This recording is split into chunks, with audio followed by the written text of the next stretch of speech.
Opel Corsa D. Esmu jau vairākas sērijas nofilmējis par šo automašīnu, un praktiski, es nezinu, 90% no komentatoriem saka, kāds sūds! Un es domāju, pagaidi, bet kāds tad ir sūda kritērijs? Nu, parasti es esmu dzirdējis, kad cilvēks saka, jābūt dīzelim, jo tas ir ekonomisks. Šis ir benzīns, 1.4 benzīna motors, kurš visticamākais tāpat tās baigi daudz to benzīnu nepatērēs. Vai tiešām tur tie daži litri, nu, pieņemsim, ar kaut kādu, es nezinu, Volvo, līdzīgas klases V40 vai kā viņš tur saucās, S60, vienalga, nepārzinu tos modeļus.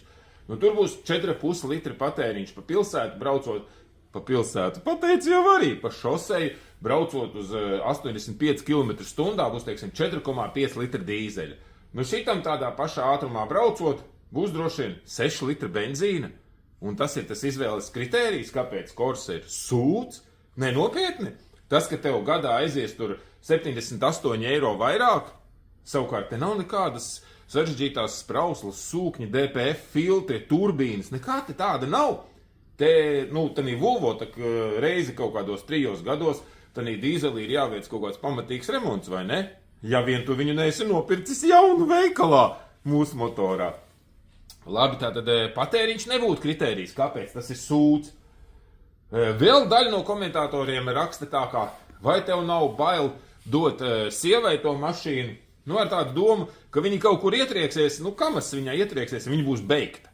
Bet šai mašīnai ir NCAP testos 4 zvaigznes, tas nozīmē, ka viņa ir ļoti droša mašīna. Tieši tikpat droša kā tas Volvo S60 un tam līdzīgie modeļi. Tātad viņa nav mazāk droša. Kas ir tas? Šai mašīnai ir nobraukums 77 000, oriģināls nobraukums, un es viņu nopirku par 3400 eiro.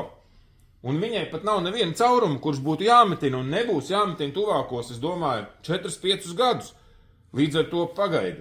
Pa 3400 es varu nopirkt mašīnu, praktiski var teikt, tāda, ka citām mašīnām ir 2 gadu nobraukums.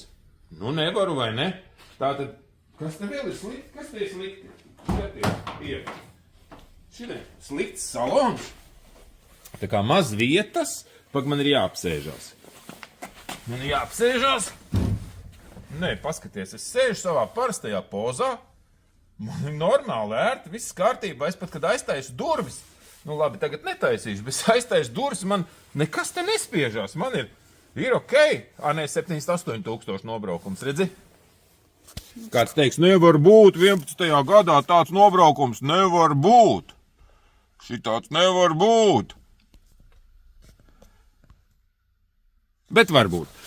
Tātad, kas vēl ir šeit? Šeit nav sēdekļu apsildes, pareizi, ja?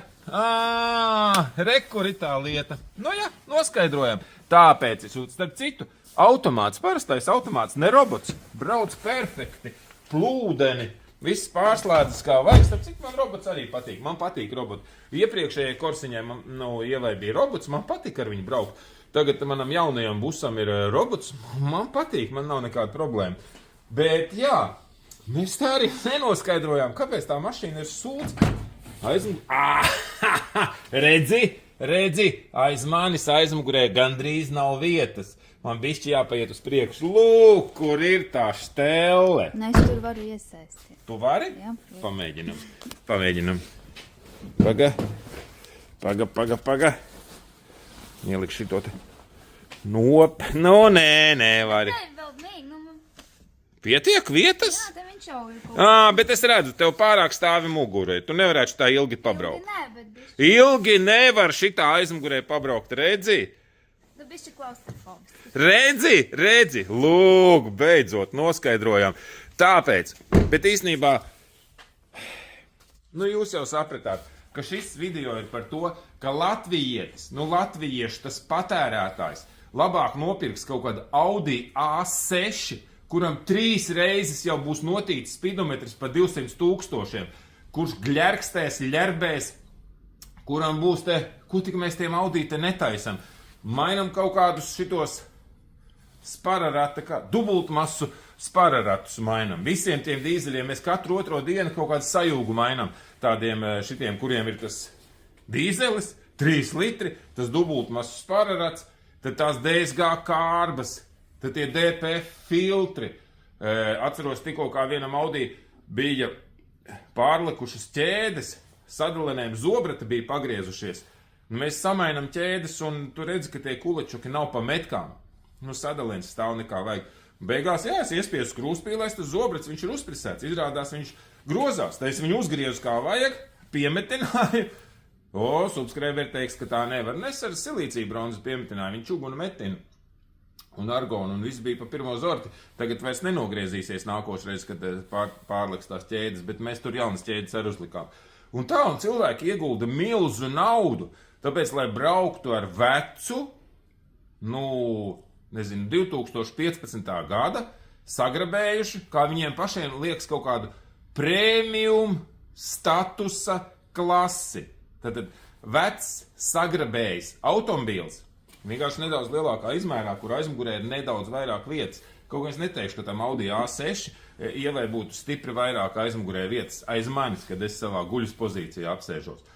Tātad cilvēks labāk viņš ņemsies ar tādu, nekā viņš brauks ar šādu te korsu, saproti? Tāda lūk ir tā cilvēku masu psihoze, varētu teikt. Es domāju, ja mēs būtu kaut kādā Francijā vai Itālijā, tur būtu pavisam citi braukšanas kritēriji. Bet Latvijā ir jābūt premium Audi A6, Volvo V70 XC, kā viņi tur nesauc tie modeļi, Nissan Qashqai premium, Toyota Corolla hibrīda premium un visādi šitāds, jo Corsa ir sūds. Vot tā. Šis video vispār nebija par to mašīnu, bet bija par to, ka cilvēki ir šādi te Latvijā, un tagad atliek tikai izdomāt pagaidi, vai gadījumā tur nav kaut kāda biznesa niša, kur šo cilvēku tādu stulbumu, tupumu un tā tālāk varētu izmantot par labu tā, lai pelnītu naudu. Ķipa, ja gribi būt stulbs, ok, tad tev ir jāmaksā. Un cilvēks saka, jā, es esmu stulbs, es labāk maksāšu. Audi. Tas viss. Peace.